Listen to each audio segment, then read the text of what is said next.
pagi Saklar, selamat pagi semuanya. Hari ini Saklar kita memasuki hari yang ke-84. Dan di hari yang ke-84 ini pembacaan Alkitab kita terambil dari kitab 1 Samuel pasal 20 sampai dengan pasal yang ke-22. Dan inilah dia Bible Summary untuk kitab 1 Samuel pasal 20 sampai dengan pasal yang ke-22.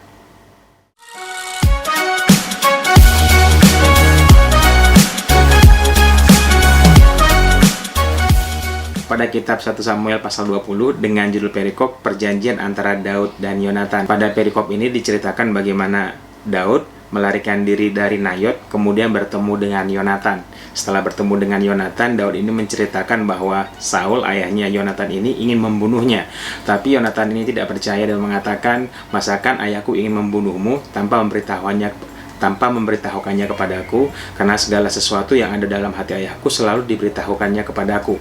Tetapi Daud ini meyakinkan bahwa memang si Saul ini ada berencana untuk membunuh Daud. Untuk menyelidiki bahwa anggapan Daud ini benar, maka Daud minta izin kepada Yonatan. "Besok pada bulan baru, katakan kepada ayahmu bahwa aku pergi minta izin kepada kaumku di Bethlehem untuk mengadakan persembahan di sana. Dan apabila Saul ayahmu mengatakan baiklah, maka keadaanku akan selamat. Tetapi apabila ayahmu Saul menjadi marah, maka ketahuilah dia telah merencanakan yang jahat terhadap aku." Daud mengatakan, "Apabila memang aku bersalah, baiklah engkau sendiri yang membunuh aku. Kenapa aku harus mati di tangan ayahmu?" Kemudian Yonatan mengatakan, "Jauhlah hal yang demikian daripada aku."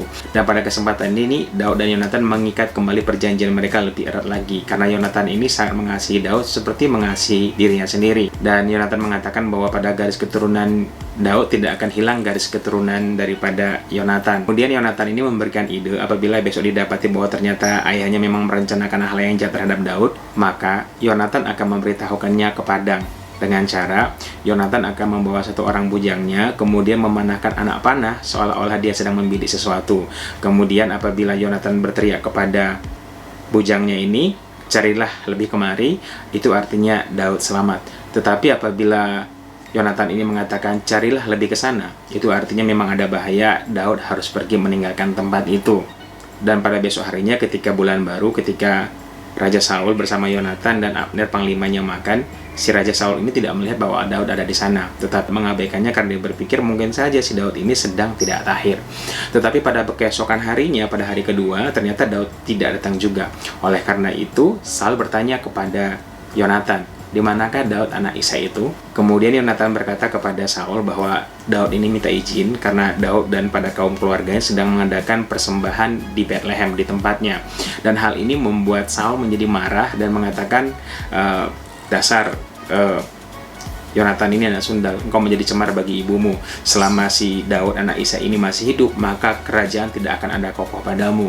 Tetapi si Yonatan ini menjadi marah, menjadi kecewa, mengatakan, "Mengapa dia harus mati? Apa kesalahan yang diperbuat oleh Daud?" Dan hal ini membuat Saul semakin marah sehingga dia melemparkan lembing berniat untuk membunuh daripada si Yonatan.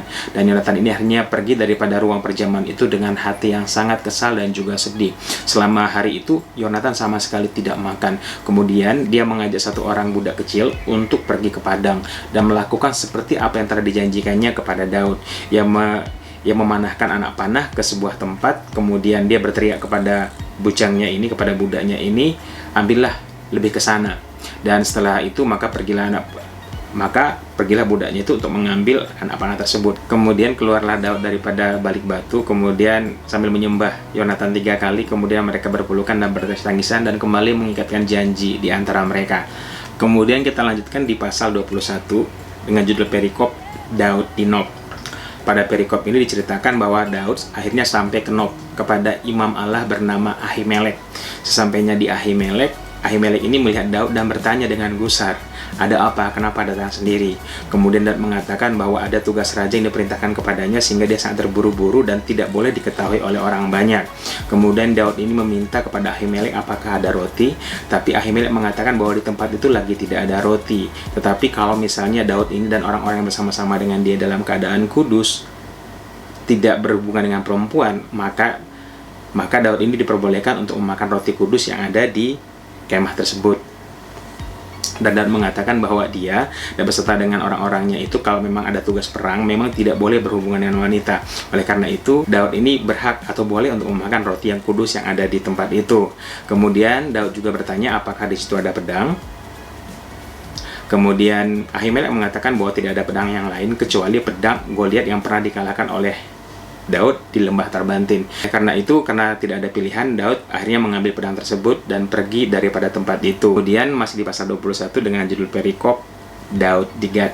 Setelah dari Nob, akhirnya Daud ini sampai ke Gad. Dan sesampainya di Gad ini, pegawai-pegawai Raja Gad, yaitu Raja Akis ini mengenali Daud ini dan mengatakan, bukankah dia ini adalah Daud yang dinyanyikan oleh orang-orang perempuan-perempuan di Israel kepada Saul dinyanyikan beribu-ribu dan kepada Daud diadakan berlaksa-laksa. Oleh karena itu Daud ini menjadi takut dan berpura-pura menjadi orang gila dengan cara menggores-gores pintu gerbang dan juga air ludahnya sampai menetes kepada jenggotnya. Dan melihat hal ini, maka malahlah Raja Akis dan mengatakan, mengapa engkau membawa orang gila ke rumahku? Kekurangan orang gila ke aku sehingga ia menunjukkan kegilaannya di dalam rumahku. Akhirnya Raja Akis mengusir Daud dari rumahnya. Jadi diceritakan setelah dari Gad, akhirnya Daud lari ke gua Adulam. Karena Daud ini memang tadi takut sama Raja Gad ya. Kemudian sampainya di gua Adulam ini, hal ini didengar oleh saudara-saudara dan keluarganya Daud. Oleh karena itu saudara-saudara beserta dengan keluarganya menyusul Daud ke sana. Tetapi tidak itu saja, turut beserta dengan saudara-saudaranya Daud ini adalah orang-orang yang kesukaran, orang-orang lagi dikejar piutang, orang-orang yang sakit hati. Semuanya berkumpul di sana dan Daud menjadi pemimpin mereka. Jumlah mereka kira-kira sekitar 400 orang banyaknya. Kemudian dari sana Daud akhirnya pergi ke Mispa, ke Moab, dan bertemu dengan Raja Moab di sana dan meminta dan menitipkan ayahnya dan ibunya untuk tinggal bersama dengan Raja Moab tersebut sampai menunggu Tuhan akan berbuat apa ke depannya. Datanglah seorang nabi bernama Gad. Seorang nabi ini berkata kepada Daud untuk meminta Daud supaya jangan bersembunyi di kubu gunung, tetapi pergilah kembali ke tanah Yehuda. Lalu pergilah Daud ke tanah Yehuda, ke hutan Peret. Kemudian masih di pasal 22 dengan judul perikop para imam di Nob dibunuh. Kemudian kedengaranlah kepada Raja Saul tentang perihal di Nob ini. Raja Saul waktu itu sedang berada di Gibea, lagi duduk di pohon tamariska.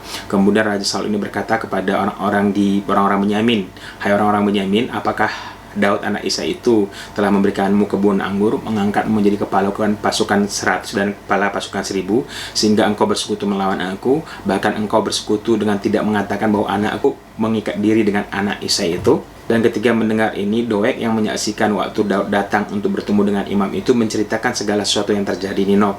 Oleh karena itu, Saul memerintahkan untuk memanggil Ahimelek beserta dengan kaum keluarganya. Dan di situ Saul bertanya kepada Ahimelek, mengapa Ahimelek memberikan roti kepada Daud dan memberikan senjata, juga menanyakan Allah kepada Daud.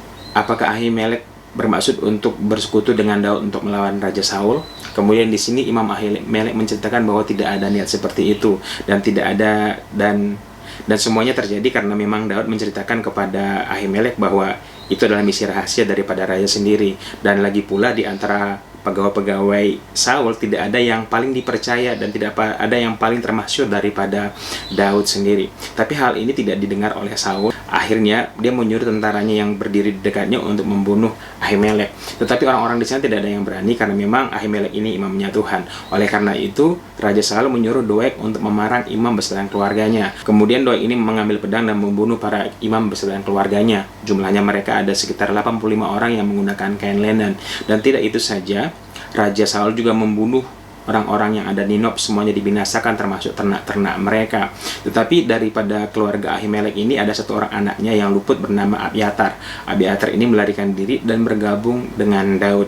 Kemudian Daud mengatakan bahwa Daudlah yang menyebabkan kenapa keluarganya dibunuh, karena pada saat dia meminta roti tersebut ternyata Doeg ada di sana dan Daud sudah curiga bahwa nanti hal ini diceritakan Doeg kepada Raja Saul.